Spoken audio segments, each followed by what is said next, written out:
하나님 말씀은 신약성경 제일 먼저 있는 마태복음 10장 5절부터 13절까지 봉독합니다.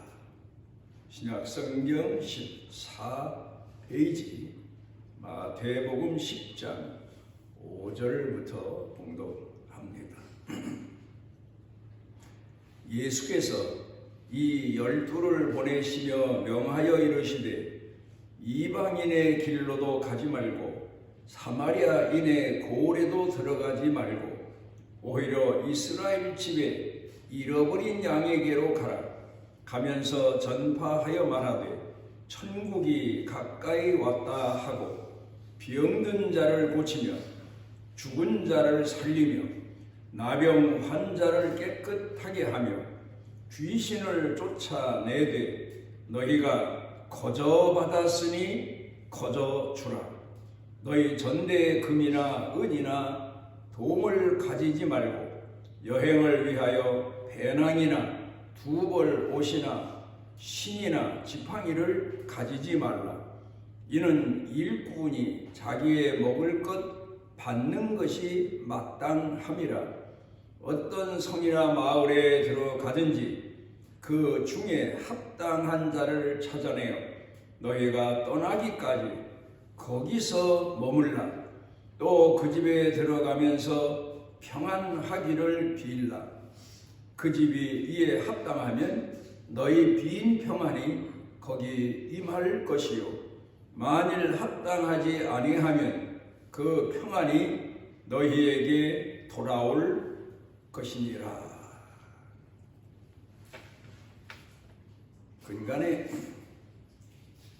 우리 사회에서 나라에서 비난을 많이 받는 사람들이 정치인, 특별히 여의도 국회의원들이라는 말이 있습니다. 왜냐하면 백성들로부터 투표를 받아서 백성의 대표자가 됐는데 대표자라는 특권만 주장하고 또 그것만 지키려고 애를 쓰는 모습이 국민들 앞에 화면을 통해서 보여지기 때문입니다. 그러니까 특권만 누리려고 했지 국민들을 위해서 나라를 위해서 봉사하고 헌신해야 될 의무를 도무지 발견하기가 어렵기 때문에 국민들로부터 비난을 받는 겁니다. 또 지난번에 불란서에서 우리 나라와 사우디 아라비아가 서로 경쟁을 하면서 올림픽을 유치하게 하기 위해서 대결했던 이제 그런 걸 우리가 기억합니다. 대통령도 거기에까지 가서 지원까지 하고 나라의 지도자들까지 나서서 이제 그 올림픽을 유치하기 위해서 사우디아라비아와 대결을 했는데 특별히 이탈리아까지도 3개국이 대결을 했는데 결국 예상했던 것보다 사우디아라비아에게 참패를 당하고 유치를 하지 못했습니다. 그런데 그 광경이 TV 화면에서 보여지게 됐는데 사우디아라비아 사람들은 자기네 나라가 유치하게 됐다고 해서 방방 뛰면서 기쁨을 표시하고 있는데 우리 한국의 대표자들은 풀이 죽어서 서로 얼굴만 쳐다보고 그런 모습이 화면에 비춰집니다. 그걸 보면서 저 사람들은 보통 우리 국민들이 가지고 있는 스포츠 정신의 의식도 가지고 있지 않구나. 그런 탄식을 제가 했습니다. 스포츠 경기에 나가게 되면 우리가 흔히 봅니다만은 뭐 다른 경기도 그래요. 그렇지만 그 권투 뭐 같은 아주 치열하게 정말 피를 흘리면서 상대방을 제압해야 승리하는 그런 경기를 하면서도 경기가 끝난 다음에 승자는 패자에게 찾아가서 위로하고 패자는 승자를 축하하고 이런 광경을 우리가 스포츠를 보면서 수도 없이 봐오지 않습니까? 그래 그걸 가리켜서 스포츠 정신이라고 말들을 합니다. 그러니까 그만한 정신도 가지지 못한 그런 사람들. 그러니까 한국 대표가 비록 올림픽 유치에는 패배했지만 그 사우디아라비아 사람들에게 찾아가서 축하해주는 그런 모습이 보여졌더라고요. 또 사우디아라비아의 대표들은 풀이 죽어 있는 대한민국 대표들에게 와서 격려해주는 그런 모습이 좀 보여주었으면 참 좋았겠다. 그런 생각을 제가 혼자 앉아서 그 광경을 TV에서 보면서 생각을 했습니다. 이제 오늘 제가 여러분과 함께 생각하려고 하는 것은 신앙인의 정신, 신앙인의 사명. 우리는 그러면 하나님 앞에 받은 이 특권 의식에만 사로잡혀 살고 있지 아니하고 특권에 대한 의무, 사명 이걸 다 하고 있나? 이 점을 한번 생각해 보려고 합니다. 뭐 우리가 흔히 많이 들어서 아는 얘기입니다만은 아브라함의 가정 얘기입니다. 아브라함의 아내 사라가 연세가 많이 들어도 기다리는 자녀를 낳지를 못합니다. 그래 결국 이제 여자로서는 더 이상 아이를 낳을 수 없는 상태까지 노쇠하게 된 거죠. 그러자 결단을 내려서 자기 몸종인 애굽 여인 하갈을 남편에게 보내서 아이를 임신해서 아이를 낳도록 이런 그런 조치를 취합니다. 그래 결국 아브라함도 자녀가 있어야 되겠다 해서 자기 아내에게서 얻지 못한 아이를 아내가 보낸 아내의 몸종에게서 낳게 되지 않습니까? 그러면 그 당시의 상황으로 보아서 이 하갈이라고 하는 애굽 여인은 특혜를 받은 겁니다. 특권을 얻은 겁니다. 그 주인의 아이를 잉태하게 됐고, 그것도 그 당시에 사람들이 중히 여기던 아들까지 낳게 된 겁니다. 그러면 특권 중에 특권을 얻게 된 겁니다. 그런데 문제는 그 특권을 얻게 되자마자 교만하게 됩니다. 그러니까 여주인인 사라가 못하는 일을 내가 해냈다. 그런 생각 속에서 그만 자기 자신의 신분을 잊어버리고 교만하게 됩니다. 그리고 그동안 주인으로 섬겼던 사라를 무시하게 됩니다.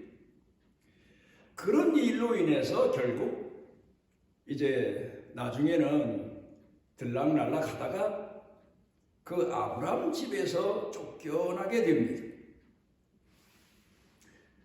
그 상황을 놓고 보게 되면 왜 이 하갈이라고 하는 여성이 특권을 얻었는데, 특혜를 얻었는데, 그 특권, 특혜를 얻어서 그 특권, 특혜를 평생 누리지 못하고 아브라함 집에서 쫓겨나게 됐나?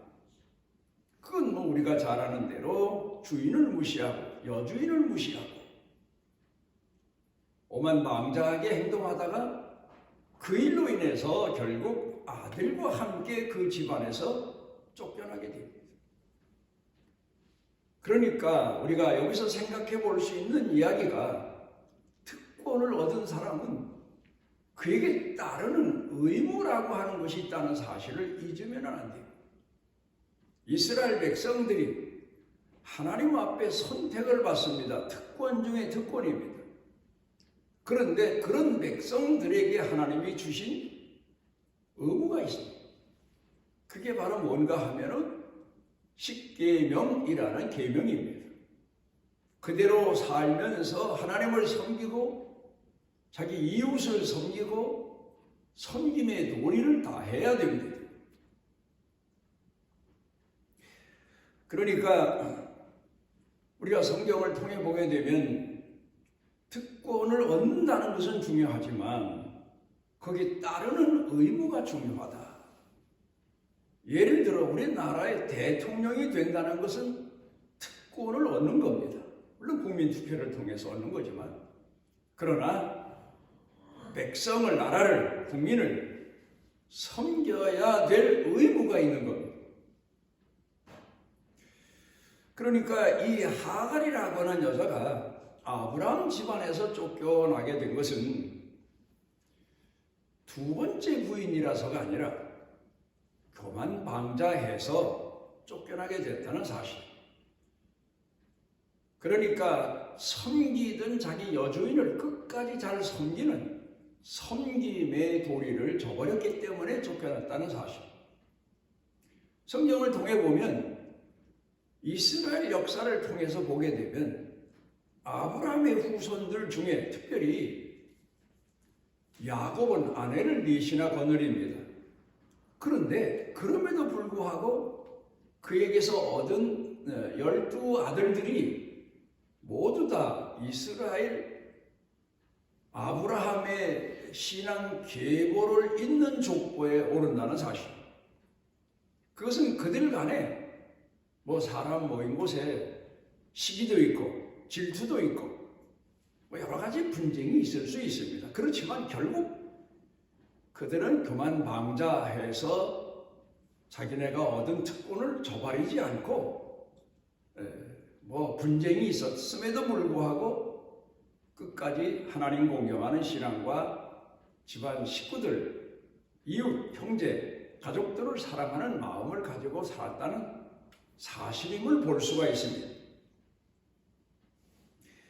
그러니까 우리가 오늘 이 성경 본문 말씀을 통해서 유심히 보아야 될 것은 예수님으로부터 부름을 받고 선택을 받은 거죠.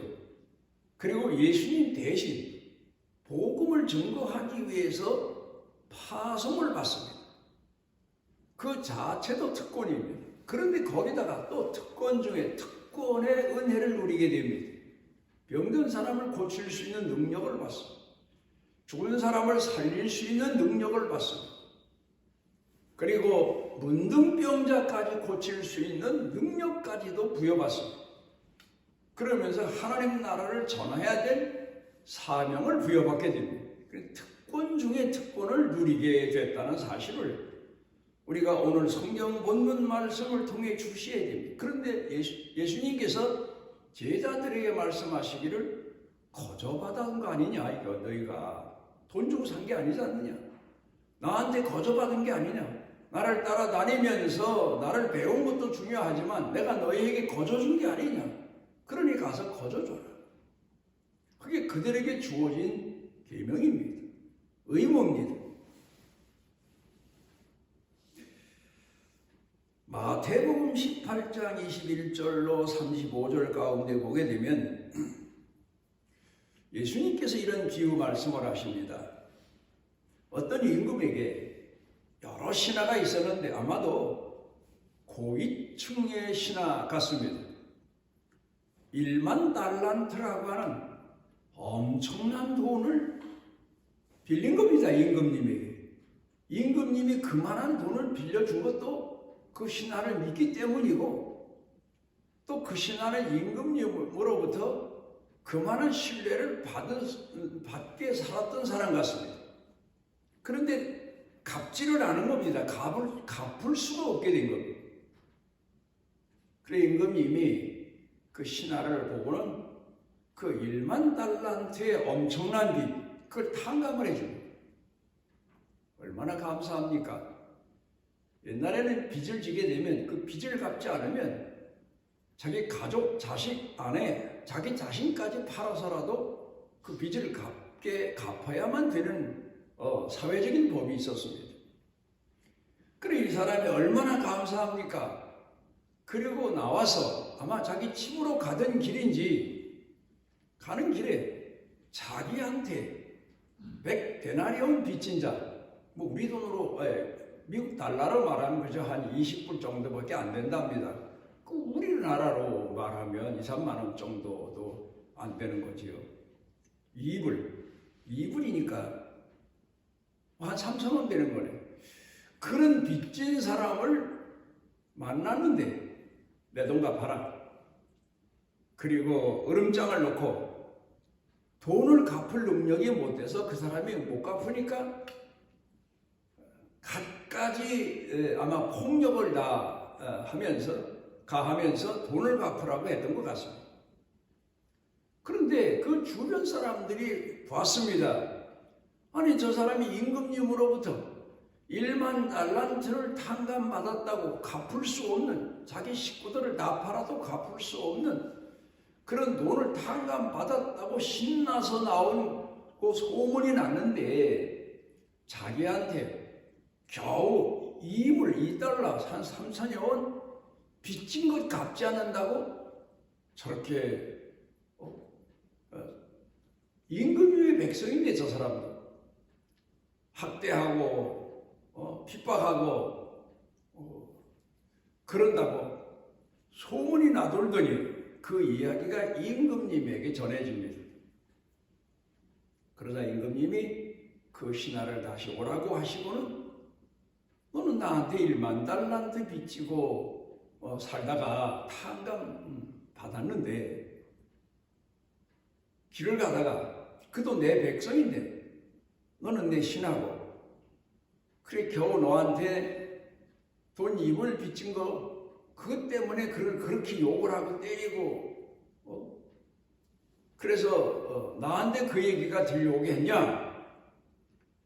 너는 내게 받은 은혜를 내 백성에게 전하지 않으려 해서 그 돈을 갚을 때까지 다시 감옥에 가둔다. 그리고 감옥에 가두도록 지시했다는 비유 말씀을 하십니다. 이 신하가 임금님에게 자기가 갚을 수 없는 1만 달란트를 빚졌습니다. 그런데 탕감을 받았습니다. 얼마나 감사합니까? 이야기를 바꾸어서 생각해 보면 그 신하가 임금님에게서 나와서 집으로 가다가 어려운 사람을 봅니다.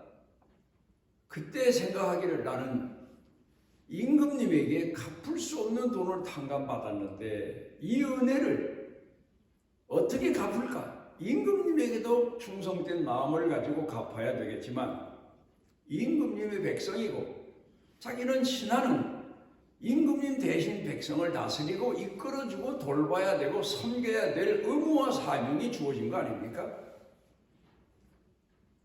빚을 갚지 않았다고 해서 독촉을 받고 임금님으로부터 감옥에 가둬서 자기 지위가 박탈되고 감옥 생활을 하든가 노예로 팔려가든가 그랬어야 될 사람이 다시 임금님을 마음을 다해 섬길 수 있도록 탕감을 받고 죄사함을 받고 나오게 됐으면 길을 가다가 이 은혜를 입은 자로서 백성들을 보며 불쌍한 사람이 있으면 자기 것이라도 도와주고 나누고, 심지어 자기가 남이 빚진 것 대신 갚아줄 수만 있으면 갚아주고, 그러면 임금님에게 소문이 어떻게 갔겠습니까?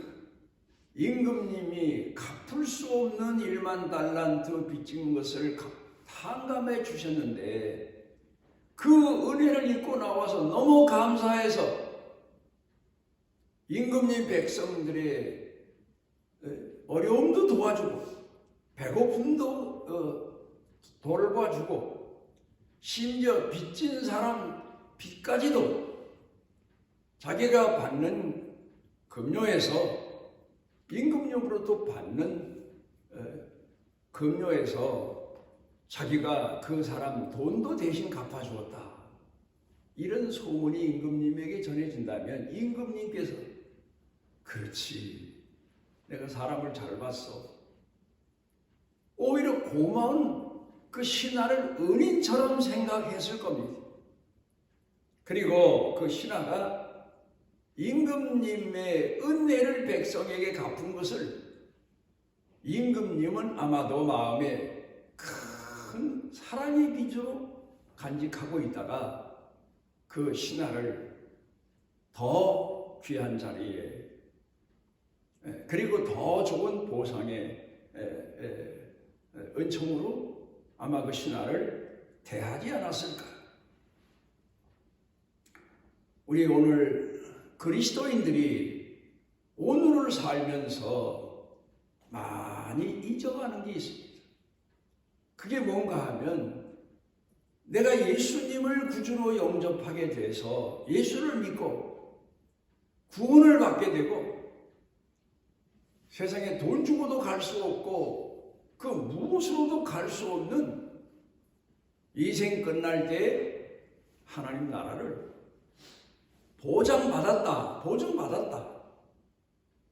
그런 마음으로 오늘을 살고 있습니다. 그러면서도 그 받은 은혜를 내 이웃에게 나누질 않고, 다른 사람들에게 전하지도 않고, 은혜를 은혜로 나누질 않고, 사랑을 사랑으로 나누지 않고 오늘을 살아가는 일들이 얼마나 많습니까?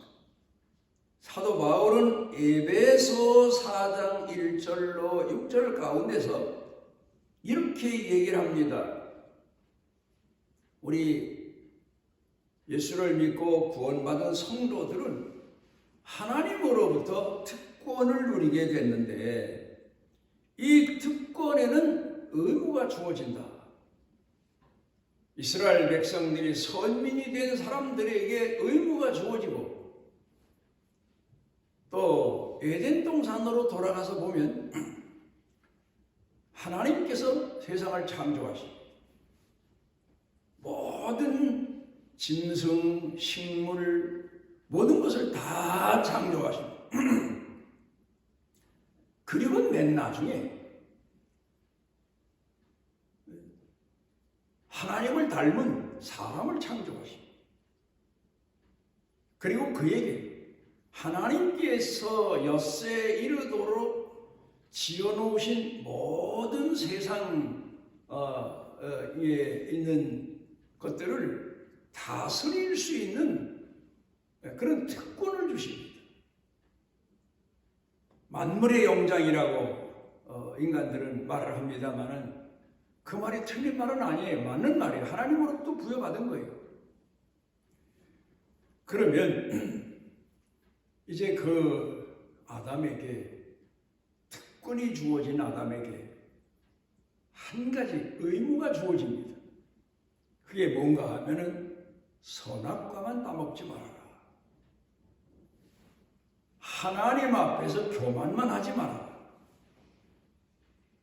내가 특권을 누리며 세상을 통치하고 다스리고 그런 고난을 줬으니까 그런 고난을 누리되 하나님 섬기는 신앙만큼은 저버리지 말아라. 그 계약으로 선악과를 하나님께서는 에덴 동산 중앙에 지어 놓으시고 그리고 아담에게 선악과만큼은 따먹지 말아라. 그러니까 하나님과의 계명입니다. 주인과 종들의 계약처럼 하나님과 지음받은 아담과의 계약입니다. 그 계약이 바로 선악과입니다. 그런데 사단이 와서 아담에게 저 선악과를 따먹으면 내가 하나님과 같이 된다. 하나님께서 너를 늘 하나님과 구분지어서 분리해서 하나님은 위대하시고 너는 천박하고 그렇게 살도록 저 선악과를 따먹지 말라고 하셨다. 따먹어봐라. 너도 하나님같이 된다. 교만을 부추긴 겁니다. 욕망을 부추긴 겁니다. 그래 이 유혹에 넘어가서 결국 선악과를 따먹고 에덴 동산에서 쫓겨나게 되고 그리고는 갖가지 고난과 역경의 생을 살면서 비로소 자기 자신의 정체감이 무엇인가를 깨닫고 자신이 피조물이었고 또 어리석은 죄인이고 무지한 자임을 깨닫고 그리고 회개하고 하나님 앞에 돌아오도록 그런 하나님께서 구원의 복음을 이 땅에 살고 있는 모든 인류 사람들에게 정해 주신 겁니다. 토마스 모어라고 하는 이는 영국의 유명한 정치인입니다. 그런데 이분이 모함을 받아서 옛날에 그래서 지금도 뭐 갖가지 중상모략이 난무하는 정치인들 세계지만 옛날에도 더했던 것 같아요. 그래서 이 토마스 모어라고 하는 분은 참 신앙이 좋은 분인데 모함을 받아가지고 법정에 서게 됐습니다. 그리고는 판사가 그에게 사형 언도를 내립니다. 그리고 결국 백방으로 노력했지만 그 누명을 벗지 못하고 사형장으로 가게 됐습니다. 그때 재판관, 자기에게 사형을 언도한 사람이 참관하게 되어 있던 것 같습니다.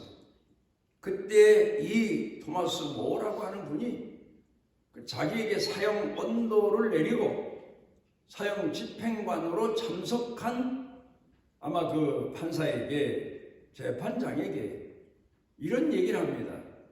성경에 보면은 사도행전에 보면은 사울이라고 하는 청년이 스데반 집사를 돌로 쳐 죽였습니다. 그런데 그러면서도 스데반 집사는 자기를 돌로 쳐 죽인 그 사람들을 위해서 하나님께 기도했고 결국 나중에 그 사울이라는 청년이 회개하고 스데반 집사가 못 전한 복음을 전하고 그리고는 그도 나중에 순교당해서 지금은 하나님 나라에서 같이 하나님을 찬양하며 기뻐하고 있을 겁니다. 제가 원하건대 재판장님도 저를 사형 언도를 내리고 사형 집행하는데 참관인으로 오셨지만 사도 바울과 스데반 집사가 천국에서 만난 것처럼 같이 천국에서 만나기를 간절히 바랍니다. 그리고 사형장으로 갑니다. 우리 그리스도인들은 하나님 앞에 부여받은 은혜와 사랑을 하나님께도 갚아야 되겠지만 우리 이웃에게도 하나님으로부터 특권을 부여받은 사람으로서 그 은혜와 사랑을 갚아야 될 의무가 있다는 사실을 망각해서는 안 됩니다. 그러니까 예수님께서 제자들을 보내시면서 너희가 가서 병든 사람도 고칠 수 있고 죽은 사람도 살릴 수 있고 문둥병자도 고칠 수 있고 하나님 나라 복음을 전할 수 있는 능력을 가지고 나가는데 가서 교만하지 말아라. 대가를 바라지 말아라. 우쭐대고 높임을 받으려고 하지 말아라. 거저받은 거 아니냐? 그러니 누구에게든지 거저주고 그들을 하나님 사랑으로 따뜻하게 감싸주고 이끌어주는 신앙인이 되고 전도자가 되라. 그렇게 가르쳐 주시고 계십니다. 오늘 우리는 하나님 앞에 부여받은 이 특권이 사랑이요, 믿음이요, 헌신이요, 겸손이라는 사실을 잊으면 안 됩니다. 그래서 에베소 4장 1절 6절에서 사도 바울은 우리가 하나님을 어떻게 섬길 것이냐, 겸손과 온유와 오래 참음과 사랑으로 섬기면서 살아야 될 거다. 그렇게 가르쳐 교훈합니다. 기도하십니다. 오늘 우리를 사랑해 주셔서 우리가 하나님을 알지 못하는데도 오셔서 하나님을 알게 해주셨고 하나님 앞에 부여받을 수 없는 사랑도 은혜도 거저받을 수 있도록 은총 주셨고 우리를 하나님의 자녀로 인쳐주시고 이 땅에 사는 날 동안 하나님의 자녀로 살게 해주셨사오니 우리가 하나님 앞에 받은 이 사랑과 은혜를 우리 원수들에게까지도 거저받은 거 거저주고 하나님 앞에 하나님의 사람, 하나님의 자녀다운 믿음을 지켜가는 신앙인으로 살아가게 해 주옵소서. 예수님 이름으로 기도드리옵나이다.